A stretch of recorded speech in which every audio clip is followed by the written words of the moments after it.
तो सिंपली हमने वर्क अभी तक जो भी पढ़ा था that is force into displacement, वही होता है हमारा वर्क। वर्क क्या है? That is force into displacement.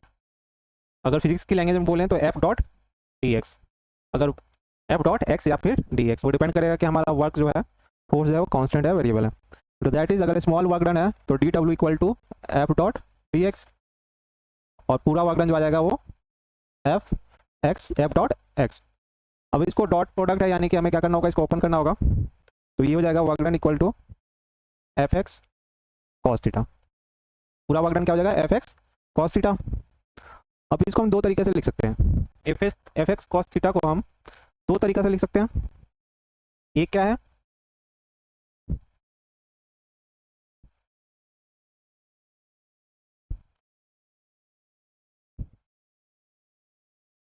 F x cos theta को हम दो तरीके से लिख सकते हैं। एक है हमारा F cos theta into X, और work equal to F x cos theta. तो इन दोनों में डिफरेंस क्या है? तो इन दोनों का डिफरेंस मतलब ये हुआ कि सपोज कर लो दिस इज फोर्स और ये है डिस्प्लेसमेंट, यानी फोर्स का डायरेक्शन और डिस्प्लेसमेंट के डायरेक्शन में थीटा का एंगल बन रहा है।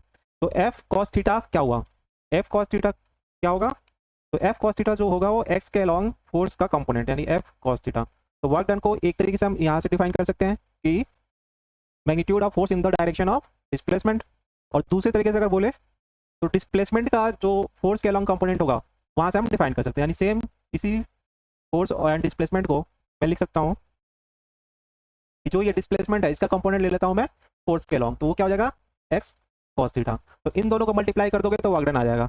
यानी जो वर्क डन होना चाहिए हमारा क्या होना चाहिए, फोर्स और डिस्प्लेसमेंट और दोनों का डायरेक्शन सेम होना चाहिए। तो डायरेक्शन के जो फोर्स के अलॉन्ग डिस्प्लेसमेंट होगा या डिस्प्लेसमेंट के अलॉन्ग जो फोर्स होगा उन दोनों को मल्टीप्लाई कर देंगे हम, तो क्या, तो ये हो जाएगा हमारा वर्क डन। अब वर्क डन स्केलर है या वेक्टर क्वांटिटी है, एफ इक्वल वर्क डब्ल्यू equal to f dot x है, यानी जहाँ भी ये डॉट प्रोडक्ट से आ रहा है, यानी फोर्स और डिस्प्लेसमेंट का हम डॉट प्रोडक्ट ले रहे हैं तब जाके हमें वर्क मिल रहा है। तो जहाँ भी डॉट प्रोडक्ट यूज हो रहा हो तो उसका जो फाइनल रिजल्ट हो, यानी ए दो वेक्टर है ए डॉट बी, दोनों के बीच में डॉट प्रोडक्ट यूज कर रहे हैं, तो जो सी वेक्टर आएगा, जो सी प्रोडक्ट आएगा फाइनल, वो क्या होगा, एक स्केलर क्वांटिटी होगी। यानी कि डॉट प्रोडक्ट का रिजल्ट क्या होता है, स्केलर होता है। तो इसी तरीके से हमारा वर्क डन क्या हो जाएगा, यहाँ पे वर्क डन जो हो जाएगा वो स्केलर क्वांटिटी हो जाएगी। तो वर्क डन हो गई स्केलर क्वांटिटी। और यूनिट क्या होता है वर्क का, वर्क और एनर्जी दोनों सेम होती है, तो इसकी यूनिट क्या हो जाती है, जूल। तो गाइस ये बेसिक चीज़ था इसमें। अब एक बहुत इंपॉर्टेंट पॉइंट है कि हमारे पास ग्राफ है फोर्स एंड डिस्प्लेसमेंट का, फोर्स और डिस्प्लेसमेंट का ग्राफ है, तो इसका एरिया क्या बताएगा, गाइस आपको बताना है कि इसका एरिया क्या बताएगा। फोर्स एंड डिस्प्लेसमेंट का ग्राफ है और उसका एरिया पूछा गया है, तो एरिया क्या बताएगा, सिंपल है, एरिया निकालने के लिए हमें मल्टीप्लाई करना पड़ेगा जो वाई कोऑर्डिनेट पे है एंड जो एक्स कोऑर्डिनेट पे है। तो वाई कोऑर्डिनेट और एक्स कोऑर्डिनेट को मल्टीप्लाई करेंगे तो हमारे पास क्या आएगा, यानी फोर्स एंड एक्स क्या है, डिस्प्लेसमेंट है, तो इन दोनों को मल्टीप्लाई करेंगे तो हमारे पास आ जाएगा वर्क डन। यानी कि फोर्स एंड डिस्प्लेसमेंट का जो एरिया होता है वो हमें क्या देगा, वर्क डन। अब यहाँ पे एक वर्क डन तो एक्स के ऊपर है और एक वर्क डन एक्स के नीचे है, तो इन दोनों का डिफरेंस क्या हुआ, मतलब इन दोनों में डिफरेंस क्या है, तो डिफरेंस ये है कि जो ऊपर है वर्क डन, यानी जो एक्स के एक्स एक्सिस के ऊपर है वो पॉजिटिव वर्क डन हुआ, और जो डिस्प्लेसमेंट एक्स के नीचे है वो नेगेटिव वर्क डन हुआ। तो जितना पॉजिटिव वर्क डन होगा वो सिस्टम यानी ब्लॉक है, सपोज कर लो इस पर कोई फोर्स एफ लग रहा है और ये मूव कर रहा है तो इस पर वर्क डन होगा। तो अगर ये पॉजिटिव वर्क करेगा इस ब्लॉक पे तो इसकी एनर्जी बढ़ेगी, अगर वो इसको नेगेटिव वर्क डन करेगा तो इसकी एनर्जी, इस ब्लॉक की एनर्जी क्या होगी, डिक्रीज होगी। तो ये डिफरेंस हमारा positive work done and negative work done. अब एक और इंपॉर्टेंट चीज़ इसमें आ जाता है कि जो वर्क का यूनिट है, एसआई यूनिट तो हमारा हो गया जूल, एक और यूनिट है इसका वो है, ये आपको बताना है, इसके ये आपके लिए छोड़ा हूँ। अभी अभी हम आगे चलते हैं। अब सबसे इंपॉर्टेंट पॉइंट आ जाता है जब वर्क एनर्जी पावर करते हो और किसी कंपटीटिव एग्जाम के लिए तैयारी कर रहे हो, तो सबसे पहले आता है हमारा जो थ्योरम आता है वो है वर्क एनर्जी थ्योरम। तो वर्क एनर्जी थ्योरम क्या बोलता है, और इसको इस चैप्टर में जितने भी क्वेश्चन होंगे वो इसी कंसेप्ट से सॉल्व होने वाले हैं। अगर तुम्हारा वर्क एनर्जी थ्योरम पे सही से कमांड बन गया तो तुम्हें कंजर्वेशन ऑफ एनर्जी करने की जरूरत ही नहीं पड़ेगी, उसके बारे में सोचना नहीं है, सारा का सारा वर्क एनर्जी थ्योरम में कंबाइन है। वर्क एनर्जी थ्योरम अगर अच्छा कमांड बना लेते हो तो सारा कुछ भी कर सकते हो, इसको इस चैप्टर के सारे क्वेश्चन सॉल्व कर सकते हो। अब वर्क एनर्जी थ्योरम बोलता क्या है, गाइस ये यूट्यूब पे है, वहाँ पे ज्वाइन करो, यहाँ पे जल्दी ही बंद करने वाले हम।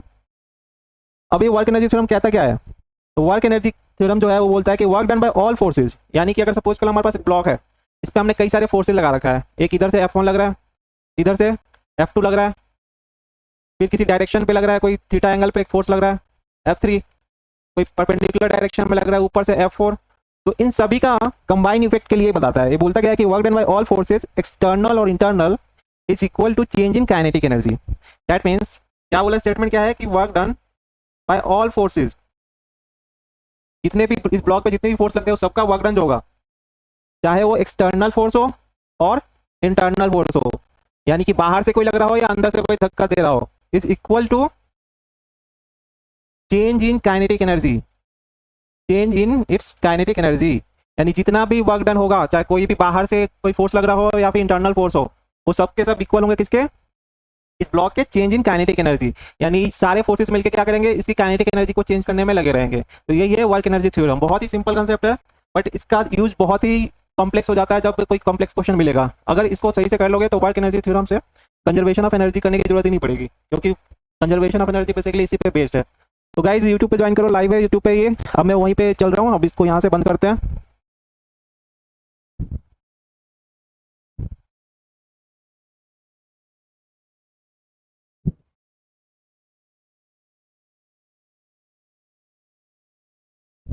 तो ये हमारा था वर्क एनर्जी थ्योरम के बारे में। अब वर्क एनर्जी थ्योरम के बाद हम आगे क्वेश्चन प्रैक्टिस करेंगे, इससे पहले हम कर लेते हैं, तो वो है पावर के बारे में। पावर क्या है? तो पावर बेसिकली अगर सिंपल सा डेफिनेशन है इसका, is defined as the rate of work done, यानी कोई भी काम कितने तेजी से हो रहा है, यानी रेट ऑफ वर्क डन जो होगा वो डिफाइन करता है पावर को। जितना जल्दी कोई काम करोगे उतना ज़्यादा पावर होगा, और जितना स्लो करोगे उतना कम पावर होता है। जैसे कोई भी मोटर है, तो वो कोई पंप है, सपोज कर लो एक पंप है हमारे पास, और ये क्या कर रहा है, ये नीचे से पानी ग्राउंड वाटर खींच रहा है यहाँ से, और ऊपर फर्स्ट फ्लोर पे पहुँचा रहा है, टंकी रखी है, तो यहाँ पे वो फिल कर रहा है। तो अगर ये 1 घंटे में पूरा फिल कर देता है, एक सपोज करो कि एक मोटर जो है वो 1 घंटे में फिल कर देता है, जबकि दूसरा मोटर उसको इसी को फिल करने के लिए, सेम टैंक को फिल करने के लिए 2 आवर लेता है, तो पावर किसकी ज़्यादा होगी? तो जिसने कम टाइम लिया उसका पावर कम होगा, ज़्यादा होगा। यही बोलते हैं ना कि तभी तो इसकी रेटिंग क्या होगी, इसकी रेटिंग हायर होगी, जबकि इसकी रेटिंग क्या होगी, कम होगी। तो ये डिफरेंस हो जाता है हाई पावर और लो पावर में। तो जितना कम समय लेगा उतना ज़्यादा पावर होगा, और जितना ज़्यादा समय लेगा उतना कम पावर हो जाता है। अब पावर का एक फॉर्मूला तो हमारा हो गया, equal to work done by time, और अगर उसके डिफरेंशिएशन के फॉर्म में लिखें तो P इक्वल टू dW/dt। अब देखो यहाँ पे वर्क डन क्या होता है, तो work done is F dot dx, ये हमारा वर्क डन है। तो F डॉट dx, या फिर कंप्लीट अगर स्मॉल वर्क डन के लिए और पूरे के लिए F इंटू एक्स, ये हमारा वर्क डन हो गया। अब वर्क को रिप्लेस कर दें यहाँ से, तो differentiation of F dot x आ गया, डिवाइडेड बाय dt। अगर force is constant, force is constant, force क्या है, कांस्टेंट है, तो क्या आ जाएगा, फोर्स बाहर आ जाएगा, और डिफरेंशिएशन के अंदर रह जाएगा सिर्फ dx। तो यहाँ पे आ गया dx/dt। अब dx/dt क्या होगा, तो dx/dt हम सब जानते हैं, that is rate of change of displacement और डिस्टेंस, और that is equal to velocity.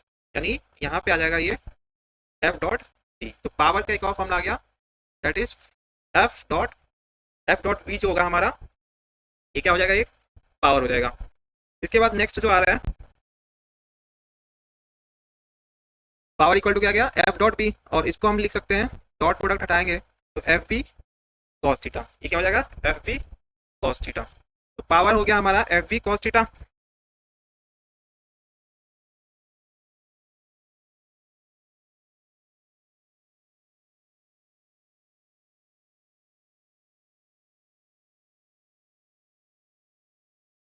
Power क्या हो गया, FV cos थीटा हो गया। अब सपोज कर लो अगर फोर्स एंड वेलोसिटी के बीच का एंगल जो है, यानी थीटा जो है इनके बीच का, वो 90 डिग्री है। इफ थीटा इज 90 डिग्री, तो पावर कितना हो जाएगा, पावर जो हो जाएगा F डॉट डॉट हट चुका है V एंड cos 90। और cos 90 क्या होता है, cos 90 की वैल्यू कितनी होती है, cos 90 की वैल्यू जो होती है दैट इज इक्वल टू 0। क्या cos 90 0 हो गया, तो पावर कितना हो जाएगा, 0 हो जाएगा।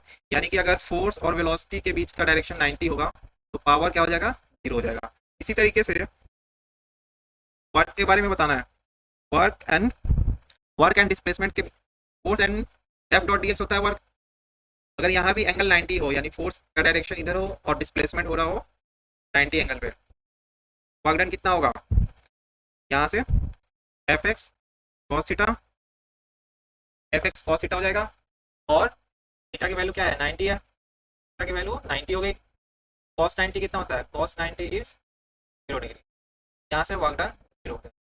जब भी फोर्स एंड डिस्प्लेसमेंट परपेंडिकुलर होंगे एक दूसरे के तो वर्क डन क्या होगा, 0 होगा। और ऐसा एग्जाम्पल कहाँ पे है हमारा, ऐसा एग्जाम्पल है सिंपल है, जब हम एक स्प्रिंग को या फिर कोई भी सर्कुलर मोशन है, यूनिफॉर्म सर्कुलर मोशन जिसमें सिर्फ सेंट्रीपिटल फोर्स लग रहा है, में क्या होगा, फोर्स तो ऑलवेज लॉन्ग द स्प्रिंग होगा, जबकि डिस्प्लेसमेंट किधर होगा, परपेंडिकुलर परपेंडिकुलर होगा इसके। तो जो वर्क डन होगा इस सेंट्रीपिटल फोर्स की वजह से, work done bye centripetal force जो होगा वो 0 हो जाएगा, बिकॉज दोनों के बीच का एंगल क्या होगा, 90 होगा।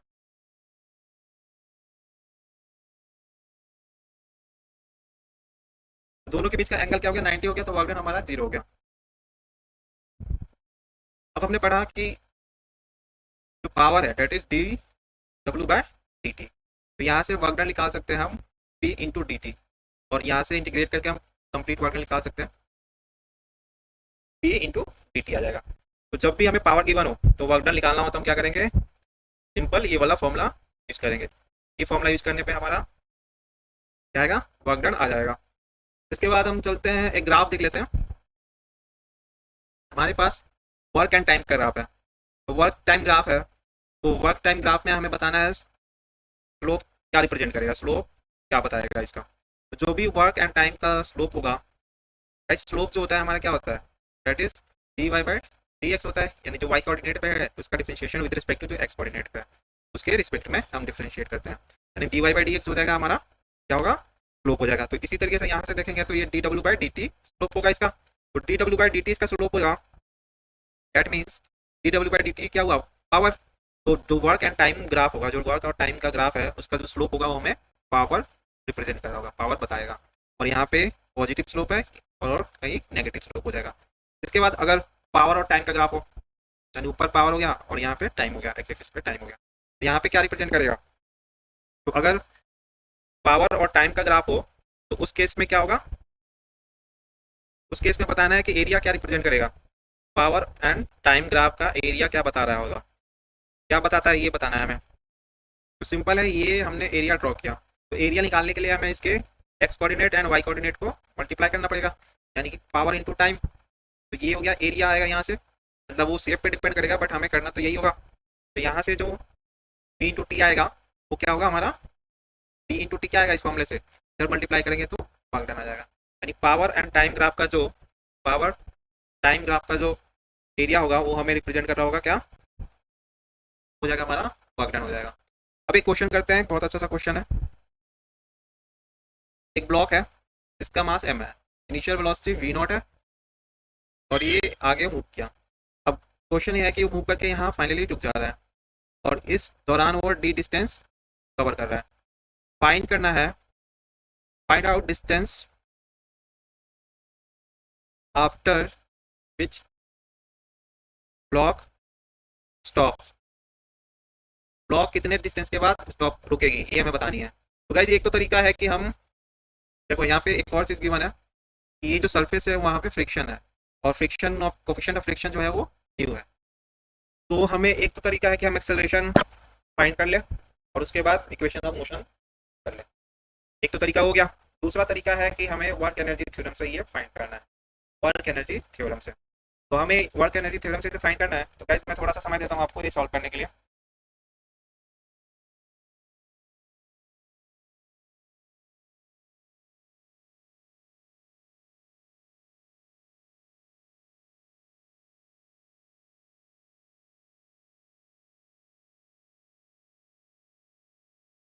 थोड़ा टाइम दिया मैंने सबको ये क्वेश्चन करने के लिए।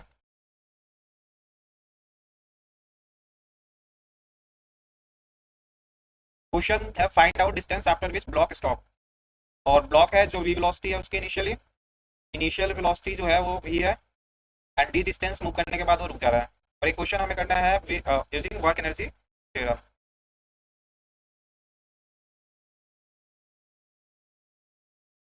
Work energy theorem solve use करके इसको सॉल्व करना है।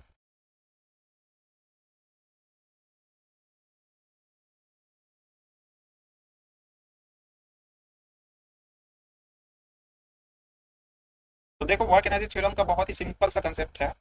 सबसे पहले हम ब्लॉक पे जितने भी फोर्सेस लग रहे हैं उसको देखना है, जितनी भी फोर्सेस इस पे एक्ट कर रही हैं उसको हमें ड्रॉ करना है। तो इसका अगर एफबीडी बनाए ब्लॉक का, तो ये हो गया हमारा ब्लॉक, और ये जो सरफेस पे रखा है वो हो गया। सबसे पहले इस पे एम लगेगा, इसके बाद ये नॉर्मल रिएक्शन आ गया, और अब जब आगे मूव करेगा तो यहाँ पर रिलेटिव वेलोसिटी होगी डायरेक्ट, उसकी वजह से इस पे फ्रिक्शन लगेगा। तीन फोर्सेस हो गई। अब पहले हमें इन सभी फोर्सेस की वजह से जो वर्क डन जो वर्क हो रहा होगा वो निकालना है। तो सबसे पहले हम निकालते हैं work done by M g. Work done by M g कितना होगा? Work done by M g, अब देखो जो डिस्प्लेसमेंट हो रही है वो हॉरिजॉन्टल डायरेक्शन में हुई है, ये मूव किया है यहाँ पे, जबकि एम जी जो है वो वर्टिकल में लग रहा है। तो दैट मीन्स कि वर्क डन जो हो जाएगा हमारा m g into m g dot d, और डॉट प्रोडक्ट है तो कॉस एंगल कितना है दोनों के बीच में 90 डिग्री, और कॉस 90 की वैल्यू क्या होगी? 0 हो जाएगी। कॉस 90 की वैल्यू 0, डैट मीन्स की work done by M G is equal to 0। Next है work done by normal reaction. Normal reaction का भी वर्क डन सेम होगा और ये 0 हो जाएगा क्योंकि ये 90 डिग्री बन रहा होगा। इसके बाद work done by friction force. तो work done by friction force जो होगा, फ्रिक्शन फोर्स इनटू डिस्प्लेसमेंट, और एंगल यहाँ पे 180 बनेगा क्योंकि डिस्प्लेसमेंट जो हो रही है वो राइट डायरेक्शन में हो रही है, इधर जा रहा है ब्लॉक, क्योंकि फ्रिक्शन जो लग रहा है वो लेफ्ट की साइड लग रहा है। तो इस वजह से इस पे work done by friction angle जो हो जाएगा 90 हो जाएगा। इसके बाद फोर्स ऑफ फ्रिक्शन कितना आएगा? तो फ्रिक्शन जो होता है that is mu m g, mu into normal reaction, और जो नॉर्मल रिएक्शन यहाँ पे इक्वल होगा वो हो जाएगा, वो किसके इक्वल हो जाएगा? एम जी के इक्वल, इस वजह से f equal to mu m g. तो ये हो गया म्यू एम जी इंटू, और ये डॉट हट चुका है, कॉस 180 कितना होता है? That is -1। तो यहाँ पे हमारा जो वर्क डन हो जाएगा minus mu mu g m d, ये हो जाएगा work done by friction force. अब वर्क एनर्जी थ्योरम क्या बोलता है? वर्क एनर्जी थ्योरम जो है वो बोलता है work done by all forces equal to change in kinetic energy. तो हम क्या करेंगे, सभी फोर्स की वजह से जो वर्क डन हो रहा है उसको ऐड करना है। तो work done by normal reaction plus work done by M G plus work done by friction, इन सबको ऐड करेंगे तो नॉर्मल रिएक्शन का वर्क डन क्या आएगा? 0 है, एम जी का वर्क डन 0 है, और फ्रिक्शन का है mu m g into d, that is equal to change in kinetic energy. तो फाइनल काइनेटिक एनर्जी क्या है? 0। फाइनली ब्लॉक क्या हो रही है, जाकर रुक जा रही है। फाइनल काइनेटिक एनर्जी हो जाएगी हमारी 0, और इनिशियल हो जाएगा half m d nought square. Initial kinetic energy हो जाएगी half M we not square. तो यहाँ से और माइनस करना होगा क्योंकि चेंज इन काइनेटिक एनर्जी निकालना है हमें। तो ये हो जाएगा mu m g d equal to minus half M we not square, और यहाँ से कैंसिल हो जाएगा, एम एम कैंसिल हो गया, माइनस कैंसिल हो गया, तो हमें वी क्या निकालना है? हमें डिस्टेंस। और डी इक्वल टू हो जाएगा half V not square by mu G, ये आ जाएगा हमारा बाय म्यू जी, जो हो जाएगा ये आ जाएगा डिस्टेंस, कितना डिस्टेंस ये मूव करेगा। तो इसको तो हम इक्वेशन ऑफ मोशन यूज करके भी निकाल सकते हैं, बट हमें यहाँ पे निकालना था यूजिंग वर्क एनर्जी थ्योरम, तो इस वजह से हमने ये स्टेप्स लिए हैं, इसको नोट कर सकते हो आप। इसके बाद हम आगे चलते हैं। एक बहुत ही अच्छा क्वेश्चन है। क्वेश्चन है, a particle is projected upward with velocity v naught u naught and assume air resistance air resistance produce force r against the motion of the ball। Question क्या है कि particle is projected upward with velocity u naught and assume air resistance produce force r against the motion of the ball। Find करना है हमें maximum height attend by the particle, और दूसरा find करना है velocity with which particle strike the ground। तो question है, दो क्वेश्चन है हमारे इसमें। पहले मैं एक्सप्लेन कर दे रहा हूँ क्वेश्चन को। क्वेश्चन में बोल रहा है कि एक पार्टिकल है जिसको हमने अपवर्ड थ्रो किया है विद वेलोसिटी u नॉट, और पहले क्या होता था हम एयर रेजिस्टेंस को नेग्लेक्ट करते थे, बट यहाँ पे एक नेग्लेक्ट नहीं कर रहा है, यहाँ पे बोल रहा है कि जो एयर है उसका रेजिस्टेंस की वजह से जो फोर्स लग रहा है वो आर है। अब बताना है कि मैक्सिमम हाइट कितना अटेंड करेगा, जो हमारा पार्टिकल है वो मैक्सिमम कितना ऊपर जाएगा, और दूसरा कि जब वो वापस अर्थ को हिट करेगा तो उसकी वेलोसिटी क्या हो जाएगी, और ये हमें वर्क एनर्जी थ्योरम से फाइंड करना है। तो गाइस ये निकालना है दोनों क्वेश्चन, करो 2 मिनट मैं देता हूँ समझ खुद से ट्राई करने के लिए। उसके बाद बॉल को हम ऊपर फेंकेंगे, कौन कौन सी फोर्स लग रही होगी। उसने क्या बोला कि यू नॉट से हमने ऊपर फेंका है, सपोज करो ये बॉल है और इसको जब हमने यू नॉट से थ्रो किया तो एयर में है, अब हवा में होगी तो क्या क्या लगेगी, कौन कौन सी फोर्स लगेगी, एम जी तो हमेशा लगने वाली है, तो एम जी आ गई इसकी नीचे की साइड में। अब पहले क्या केस था कि हम एयर रेजिस्टेंस को नेग्लेक्ट कर देते थे, बट इसमें नेग्लेक्ट नहीं करना, उसकी वजह से फोर्स लग रहा है वो आर। तो जब वो भी कब लग, और उसका डायरेक्शन क्या है, against the motion of ball, यानी बॉल जब ऊपर जा रहा होगा फ्रिक्शन का डायरेक्शन नीचे हो जाएगा, एयर रेजिस्टेंस का डायरेक्शन नीचे हो जाएगा, और जब वो नीचे आएगा, जब नीचे आएगा तो एम जी तो नीचे ही लगेगा, बट हमारा जो आर है वो ऊपर लग रहा होगा। तो ये दोनों केस में डायरेक्शन उसकी बदल जा रही है, तो ये हमें निकालनी है।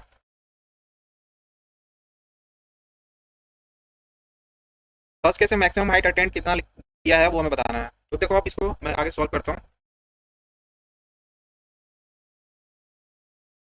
जब उसको ग्राउंड से हमने थ्रो किया तो इनिशियल वेलोसिटी वी नॉट होगी, और ऊपर जाकर वो क्या होगी, रुकेगी, क्योंकि एम जी भी उसको अपोज कर रहा है, यानी अर्थ भी अपोज कर रही है, और फ्रिक्शन भी, एयर रेजिस्टेंस भी उसको अपोज कर रहा है, तो ये दोनों चीज़ें उसको अपोज कर रही है, उसकी वजह से वो रुक जाएगी। अब यहाँ पे जाके उस फाइनल वेलोसिटी हो गई वी नॉट, फाइनल वेलोसिटी जो हो गई उसकी वी नॉट हो गई, फाइनल वेलोसिटी यहाँ पे क्या हो जाएगी, जीरो हो जाएगी, क्योंकि वो हाईएस्ट पोजीशन पे उसकी वेलोसिटी क्या हो जाएगी, जीरो हो जाएगी। वहाँ से वो टर्न मार के वापस धरती पे हिट करेगा, दैट मीन्स कि वापस अब यहाँ से वो टर्न मारेगा और नीचे सेम पॉइंट पे आके वो हिट करेगा। तो ये सपोज कर लो वो एच हाइट ऊपर गया, एच हाइट ऊपर गया, अब देखो इस पर दो फोर्स लग रही थी एम जी और आर, तो इनकी वजह से वर्क डन निकालना है। एम जी का वर्क डन कितना हो जाएगा, एम जी का डायरेक्शन नीचे है और मैग्नीट्यूड एम जी हो गया फोर्स, और कितना डिस्प्लेसमेंट हुआ है, एच हुआ है, और कॉस 180 हो जाएगा क्योंकि दोनों का डायरेक्शन अलग अलग है, यानी माइनस एम जी एच हो गया हमारा work done by M g. उसके बाद वर्क डन बाय आर, इस केस पे भी आर, आर और जो डिस्प्लेसमेंट है उनका डायरेक्शन अलग अलग है, तो इस वजह से ये हो जाएगा आर इंटू एच, आर हो गया फोर्स, एच हो गया हमारा डिस्प्लेसमेंट, और दोनों के बीच का एंगल 180 बन रहा है क्योंकि आर नीचे लग रहा है और डिस्प्लेसमेंट ऊपर हो रही है, फिर नेगेटिव हो जाएगा। तो ये हो गया हमारा वर्क डन बाय आर। और इनिशियल काइनेटिक एनर्जी क्या होगी, हो जाएगी half M we not square, half M we not square जो हो जाएगी वो इनिशियल काइनेटिक एनर्जी हो जाएगी। इसके बाद फाइनल काइनेटिक एनर्जी यानी के ई टू जो हो जाएगी वो जीरो हो जाएगी, हाईएस्ट पॉइंट पे वो जाके रुक रहा है तो यहाँ पे वेलोसिटी जीरो है, तो यहाँ जाके वो रुकेगा तो डेट मीन्स की इसकी वेलोसिटी जीरो होगी, तो काइनेटिक एनर्जी जीरो हो जाएगी। इसके बाद हमें लगाना है work energy theorem. Work energy theorem क्या बोलता है कि work done by all forces, work done by all force equal to change in kinetic energy, work done by all forces is equal to change in kinetic energy. तो ये हमें use करना है। तो हम क्या करेंगे, जो दो फोर्स लगी है इनकी वर्क डन को यहाँ रख दो, minus M G H minus R H, और चेंज इन काइनेटिक एनर्जी, तो final kinetic energy zero, initial kinetic energy half M we not square, ये हो गई इसकी चेंज इन काइनेटिक एनर्जी। और यहाँ से माइनस हटेगा तो ये प्लस हो जाएगा, M G H plus R H equal to half M we not square. तो ये हो गया हमारा। अब हमें फाइंड क्या करना था, मैक्सिमम हाइट यानी एच की वैल्यू फाइंड करनी है, तो एच कॉमन ले लो यहाँ से, तो ये हो गया एम जी प्लस, ये हो गया M G plus R equal to half M we not square, और यहाँ से एच की वैल्यू आ जाएगी half M we not square divided by M G plus R, M G plus R, ये आ गया एम जी प्लस आर जो आ गया हमारा एच की वैल्यू आ गई। तो ये मैक्सिमम हाइट आ गया जहाँ पे वो ना ऊपर हाइट वो पहुँचेगा। अब सेकेंड पार्ट में क्या पूछ रहा है, सेकेंड पार्ट में क्या पूछ रहा है वो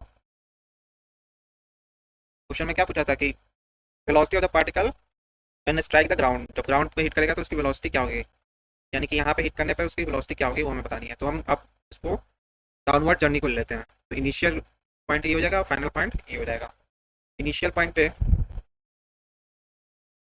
V1 हो गया उसका जीरो, और V2 हमें निकालना है, एंड वर्क डन जब वो नीचे की साइड आ रहा होगा तो mg का डायरेक्शन ये होगा, r का डायरेक्शन ऊपर होगा, तो वर्क डन बाय mg जो हो जाएगा वो पॉजिटिव हो जाएगा क्योंकि अब नीचे आ रहा है, तो हो जाएगा mg h, जबकि नीचे आएगा तो r की वजह से जो वर्क डन होगा वो अभी भी नेगेटिव होगा, क्योंकि नीचे मूवमेंट थोड़ी है उसकी डिस्प्लेसमेंट, और आर जो है ऊपर लग रहा है। तो ये दोनों का वर्क डन आ गया, वर्क एनर्जी थ्योरम लगाया देंगे। तो ये हो जाएगा M G H minus R H equal to initial, final minus initial, final हमें निकालना है एम ई टू स्क्वायर, और इनिशियल काइनेटिक एनर्जी जीरो हो जाएगी। तो इनिशियल काइनेटिक एनर्जी क्या हो गई, जीरो हो गई। तो इसको हम फिर चेंज करेंगे, रीअरेंज करके हमें वी टू निकाल देना है। वी टू जो हो जाएगा टू एम, टू ऊपर जाएगा एम नीचे आएगा, टू बाय एम, और ऊपर M G H minus R H, और इस सब का रूट ले लेंगे स्क्वायर हटाकर वहाँ से। तो ये आ जाएगा हमारा जो जिस वेलोसिटी के साथ वो हिट करने वाला है। इस वेलोसिटी से वो जाकर वापस हिट करेगा ग्राउंड को। अब आगे चलते हैं।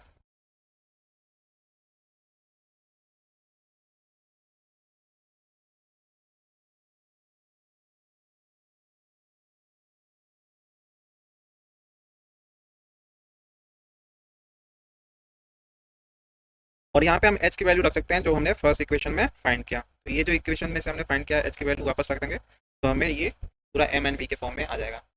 अब यहाँ पे एक दो तीन पॉइंट है बहुत इंपॉर्टेंट। अब इस पूरे जर्नी को देखते हैं, यानी बॉल का नीचे से ऊपर जाना, फिर वापस ऊपर से नीचे आना, यानी कंप्लीट मोशन के लिए जो work done by M G है वो क्या है। जब वो ऊपर जा रहा है तो वर्क डन नेगेटिव था, एम जी एच था, जबकि जब नीचे आ रहा है तो पॉजिटिव है। यानी कंप्लीट मोशन के लिए work done by M G जो है वो जीरो हो रहा है, जबकि वर्क डन बाय जो एयर रेजिस्टेंस था वो जीरो नहीं था, क्योंकि दोनों केस में वो माइनस था। तो यहाँ दो डिफरेंस हमें समझ में आती है कि एक तो वर्क डन का कंप्लीट मोशन के लिए वर्क डन होगा एम जी का वो जीरो होता है, जबकि रेजिस्टेंस का जीरो नहीं होता। तो इस तरीके से हम फोर्सेस को दो पार्ट में डिवाइड करते हैं। एक हो गया हमारा कंजर्वेटिव फोर्स, और दूसरा है नॉन कंजर्वेटिव। कंजर्वेटिव फोर्स वो फोर्स हो गई इसका वर्क डन जो होगा जीरो होगा for one complete motion. Work done is zero if complete motion is a loop, मतलब कि वापस वो सेम पोजीशन पे पहुंच जाता है, यानी लूप में मोशन हो रहा है तो वर्क डन जीरो हो गया, डेट मीन्स कि वो कंजर्वेटिव फोर्स है। और अगर वो जीरो नहीं है तो वो क्या हो जाएगा, नॉन कंजर्वेटिव।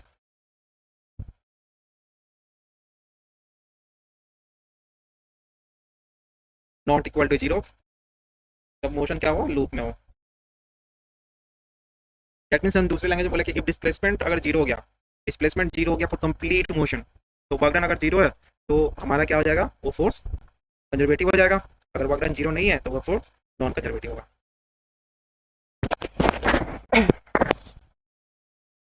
डिस्प्लेसमेंट जीरो होना चाहिए, यहाँ पे डिस्प्लेसमेंट जीरो है। जहाँ जैसे सेम क्वेश्चन में हमने एम के लिए क्या था, वर्क डन जीरो हो गया, जबकि रेजिस्टेंस के लिए जीरो नहीं हुआ। इस वजह से जो हमारा एम है वो कंजर्वेटिव फोर्स होगा, और जबकि रेजिस्टेंस है वो नॉन कंजर्वेटिव होता है। जो भी फ्रिक्शन हो गया या रेजिस्टेंस हो गया ये नॉन कंजर्वेटिव फोर्स होता है। Example of non conservative force कौन सा हो गया,